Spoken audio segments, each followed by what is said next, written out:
Struktura antiterrorit nga Tirana mësohet se ka mbritur prej disa ditësh në Gjirokastër në kuadër të verifikimeve lidhur me përhapjen në rrjetet sociale të një lajmi të dyshuar si Rem, i cili ka shkaktuar debat dhe reagime të shumta në opinionin publik lokal. Hetimet lidhen me publikime të bëra në rrjetet sociale nga shtetasi Emin Kokalari, ku pretendoi se në Bashkinë e Gjirokastrës kishte raste të një sëmundje infektive dhe se edhe kryebashkiaku Flamur Golemi ishte prekur.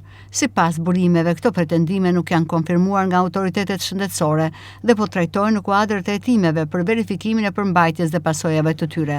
Raportohet se deri më tani janë marrë në pyetje disa persona me qëllim identifikimin e origjinës së informacionit dhe mënyrës së përhapjes së tij në publik. Burime pranë hetimit bëjnë me dije se çështja po trajtohet me seriozitet për shkak të ndikimit që lajme të tilla mund të kenë në krijimin e panikut dhe destabilizimin e klimës sociale. Ndërkohë në fokus të hetimeve mbetet edhe mundësia nëse përhapja e informacionit ka qenë e koordinuar apo ka pasur elemente të tjerë të përfshirë në amplifikimin e tij në rrjetet sociale.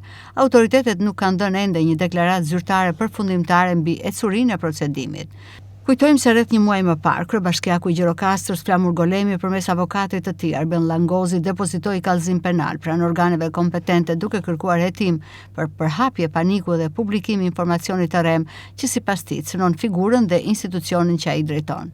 Kujtojmë se rreth një muaj më parë policia nisi procedimin penal ndaj Kokalarit i identifikuar si aktivist.